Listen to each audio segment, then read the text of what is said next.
Pasó el tiempo y los árboles empezaron a crecer, crecieron normal, pero pasaron unos 7 u 8 años y los árboles sorprendentemente empezaron a caerse.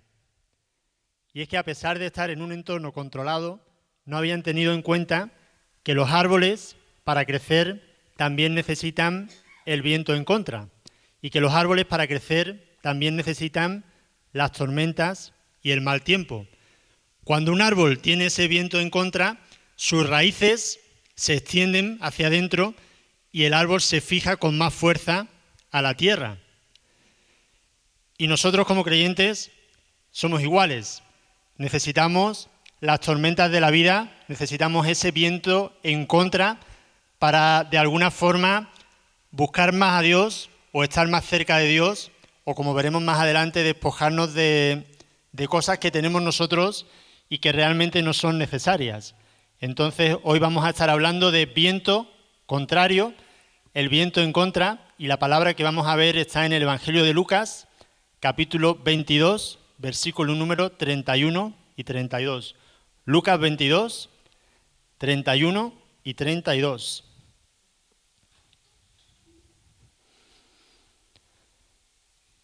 Dice, dijo también el Señor, Simón, Simón, he aquí, Satanás os ha pedido para zarandearos como a trigo, pero yo he rogado por ti que tu fe no falte. Y tú, una vez vuelto, confirma a tus hermanos. Dios, te damos muchas gracias por tu palabra en este día. Te rogamos, Señor, que realmente sea tu Espíritu Santo el que hable a lo más profundo de nuestros corazones, que podamos escuchar tu voz, que podamos oír tus palabras y que realmente, Señor, podamos ser hacedores de tu palabra y no solamente gente que la escucha, Señor. En tu nombre, amén.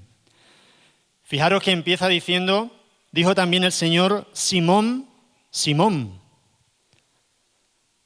Jesús le dice a Simón, le llama por su nombre 2 veces. Jesús ya le había cambiado el nombre, ya le había puesto Pedro, que significa piedra, que significa roca, pero ahora Jesús vuelve a llamarle Simón.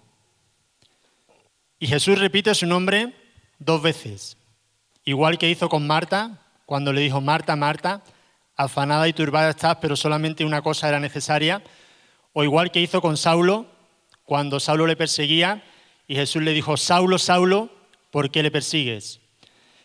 Y en la cultura hebrea, cuando alguien repite el nombre 2 veces, es por una parte porque tiene mucha intimidad con esa persona, y por otra parte porque le va a decir algo importante y algo con cariño.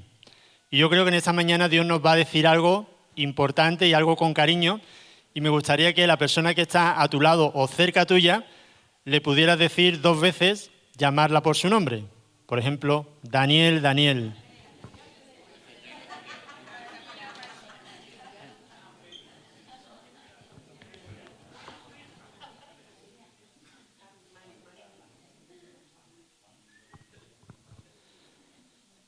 Simón, Simón.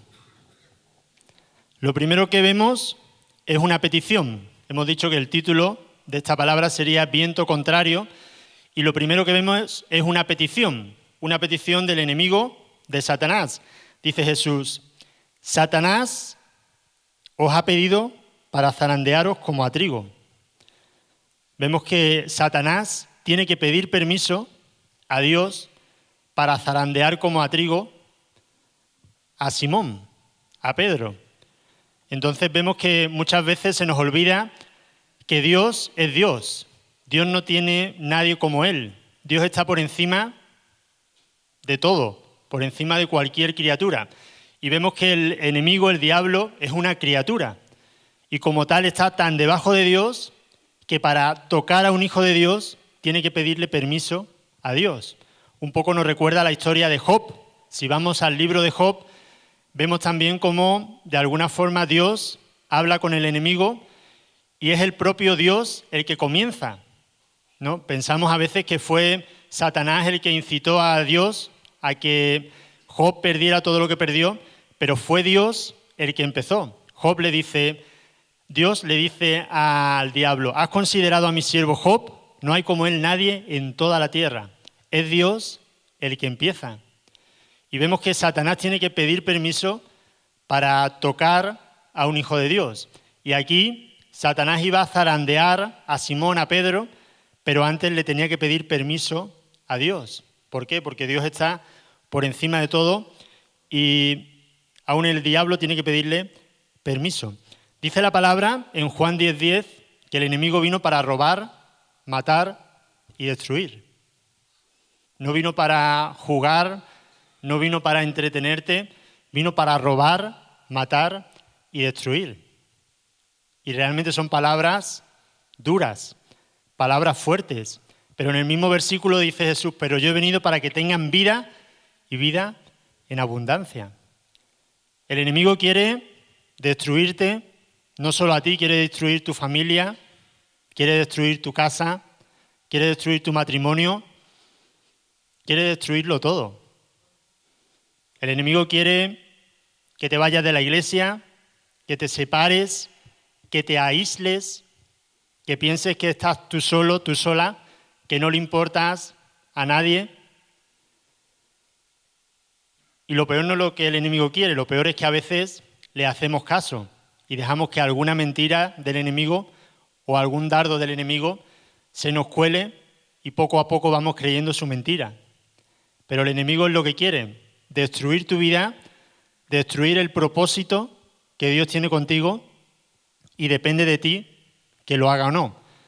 He aquí que Satanás os ha pedido para zarandearos como a trigo. Y aquí llegamos a la prueba. Lo primero que hemos visto era la petición, el límite del enemigo, del adversario, y ahora vemos la prueba. Dice que en la época bíblica se usaba un bieldo, que era una especie de tenedor gigante con 4, no sé cómo decirlo, como un tridente, pero en vez de 3, de 4 dientes.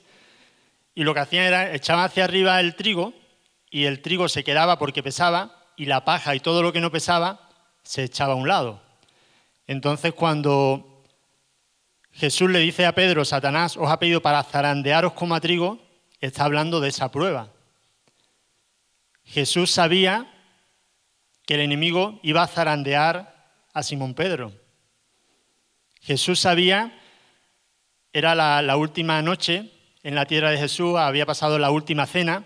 Jesús sabía que horas más tarde Pedro le iba a negar, que los discípulos le iban a abandonar, que de alguna forma todos le iban a dar la espalda.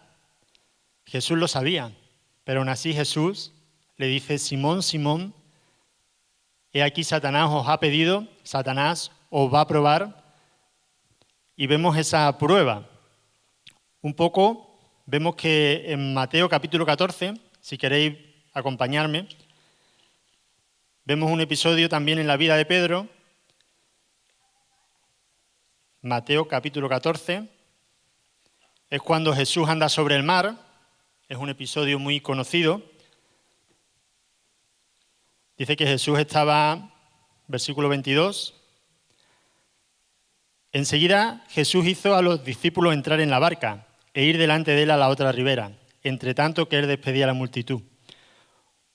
Versículo 24, y ya la barca estaba en medio del mar, azotada por las olas, porque el viento era contrario. Fijaros, nos han copiado el título de la predicación. El viento era contrario. Pedro ya lo había experimentado. Físicamente, él estaba en una barca, había una tormenta, había una tempestad, el viento era contrario, era un momento delicado y Jesús viene andando sobre el mar. Es cuando los discípulos no saben bien quién es Jesús, creen que es un fantasma y Pedro le dice, si eres tú realmente, manda que yo vaya a ti y camine sobre el agua. Jesús le dice que sí, que ande sobre el agua y Pedro comienza a caminar sobre el agua.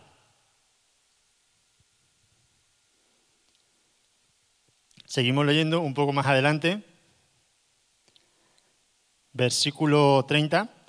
Pero al ver el fuerte viento, tuvo miedo y comenzando a hundirse dio voces diciendo, Señor, sálvame.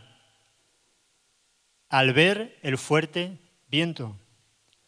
Al ver que el viento era contrario. Y a veces en nuestra vida cristiana vemos las tormentas, las tempestades, el viento contrario, vemos los problemas y cuando ponemos nuestra mirada en los problemas empezamos a hundirnos. Cuando dejamos de mirar al autor y consumador de nuestra fe, comenzamos a hundirnos. Y necesitamos que sean los brazos de Jesús los que vuelvan a agarrarnos y a tirarnos, a levantarnos y a estar hacia adelante, a estar bien. Pedro lo había vivido físicamente, pero ahora lo iba a vivir espiritualmente. El enemigo le había pedido para zarandearle como trigo. Vemos ese permiso que el enemigo tiene que pedir, vemos la prueba, pero ahora Jesús le dice, pero yo he rogado por ti que tu fe no falte. El tercer punto sería la protección. Jesús había rogado por Pedro que su fe no faltara. Y fijaros que Jesús ya había pedido que la fe de Pedro no faltara antes de que Pedro le hubiera negado o hubiera fallado. Voy a intentar hacer algo, a ver si me sale.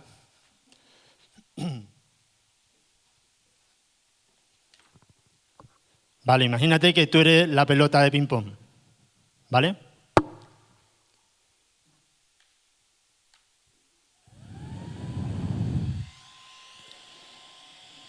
He ensayado, ¿eh? No os creáis que es la primera vez que lo hago. La pelota de ping-pong, por un lado, ahora mismo tiene gravedad, ¿no? La gravedad tiraría la pelota hacia el suelo. Pero no solamente tiene gravedad, es que ahora tiene aire que le está dando del secador y que hace que se mantenga un poco suspendida en el aire y no se caiga. Podríamos decir que si nosotros somos la pelota de ping-pong, el enemigo nos tira hacia abajo. Hemos dicho que quiere robar, matar y destruir y quiere que nos caigamos. Pero si Jesús intercede por ti, es la fuerza que hace que no te caigas. Realmente nosotros decidimos si queremos caernos o no. Nosotros decidimos si realmente nos apartamos de Dios o no. Dios está aquí y su presencia está con nosotros, pero nosotros decidimos si queremos estar cerca de Dios o no. Entonces, un poco a modo de ilusión o de efecto óptico, me gustaría que pudiéramos recordar la necesidad que tenemos de estar con Dios, la necesidad de estar en su presencia, la necesidad de estar con Él siempre para que Él esté con nosotros y que de esta manera pues no caigamos.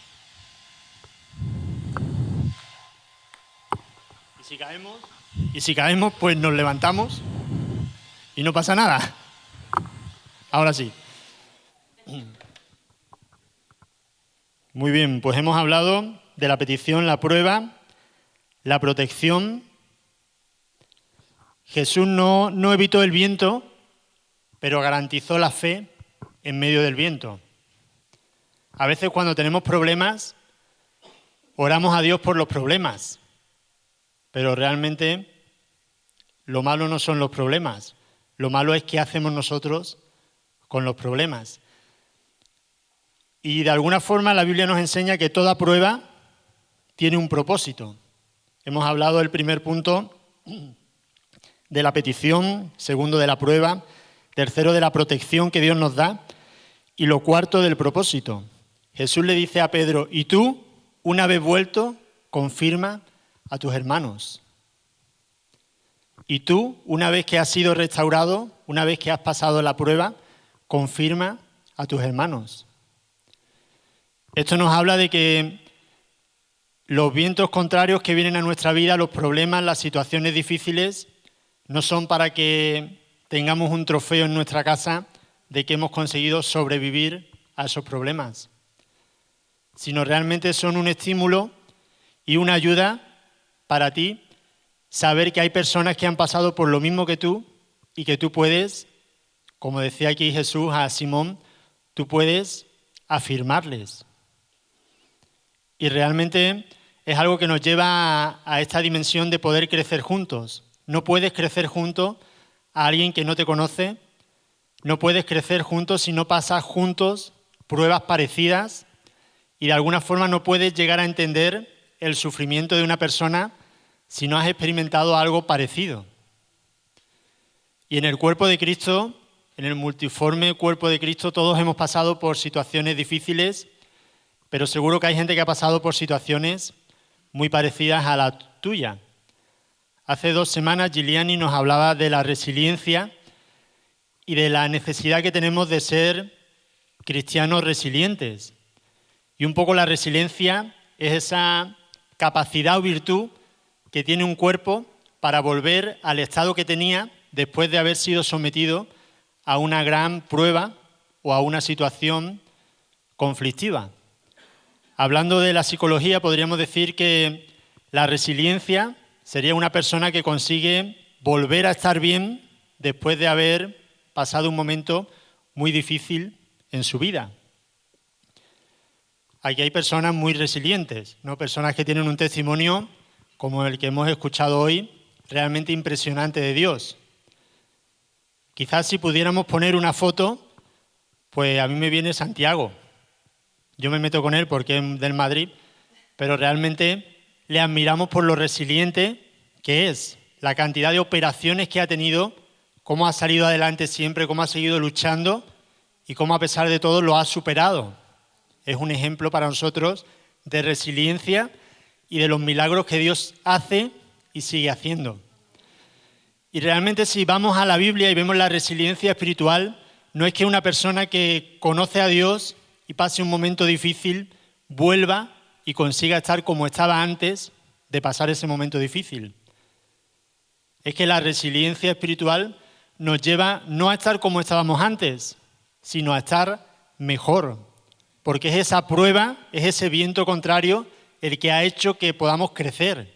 Como los árboles que hablábamos al principio, sin ese viento contrario, sin esa tempestad, sin esa tormenta, no tienen raíz y se caen. El problema no son las tormentas. El problema es qué hacemos con las tormentas. El problema es qué actitud tenemos si dejamos que Dios moldee nuestra vida, nuestro carácter y forje los hombres y mujeres que Él quiere que seamos, o si no. Y realmente es algo que nos tiene que hacer pensar, reflexionar y saber que toda prueba tiene un propósito. Y que si Dios está contigo, pues eso es lo más importante, más allá de cualquier problema, de cualquier viento que venga a tu alrededor. Cuentan la historia de un burro que se cayó a un pozo. El burro se cayó a un pozo, el dueño del burro intentó de varias maneras sacarlo, pero no pudo hacerlo. Entonces el burro llevaba ya allí muchas horas, dijeron, pues voy a avisar a los vecinos, vamos a echarle tierra encima para que el animalito no sufra. Y comenzaron los vecinos a llegar con pala, cogían una pala de arena, se la echaban al burro, otra pala así continuamente, hasta que se dieron cuenta que el burro no estaba enterrado. Al contrario, el burro estaba más cerca de salir del pozo. Y el burro, cuando le tiraban la tierra, se sacudía y pisaba la tierra y se elevaba. Siguieron intentando echándole tierra, ya no para enterrarlo, ya habían visto que podían salvarlo, y el burro seguía haciendo lo mismo.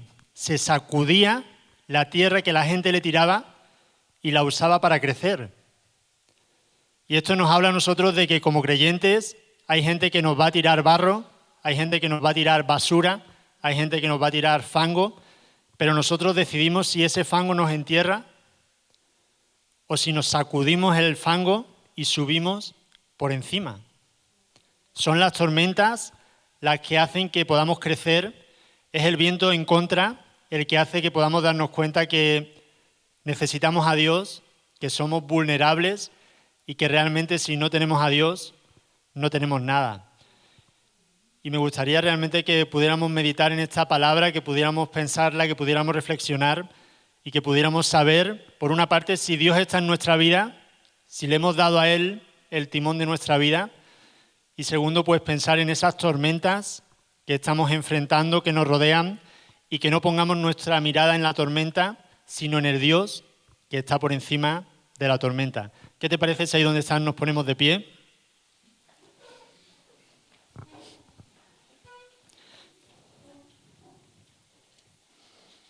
Hay un versículo muy conocido en Isaías capítulo 40, versículo 31,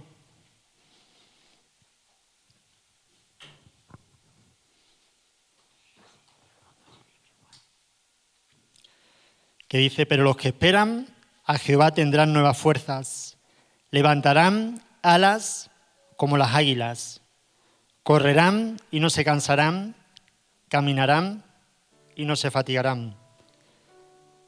Dice que levantarán alas como las águilas.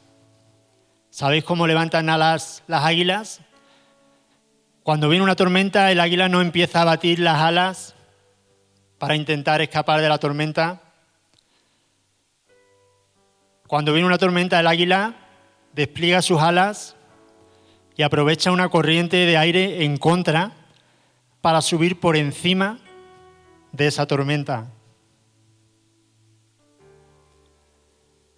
Y probablemente aquí hay personas que están experimentando una tormenta grande, un viento contrario, que quizás te ha noqueado, quizás no te lo esperabas, quizás ha hecho que, como Pedro, comenzaras a hundirte.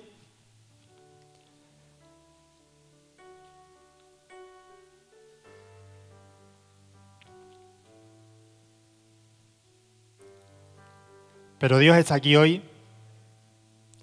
y Dios te agarra de la mano, te levanta y te dice: yo estoy contigo.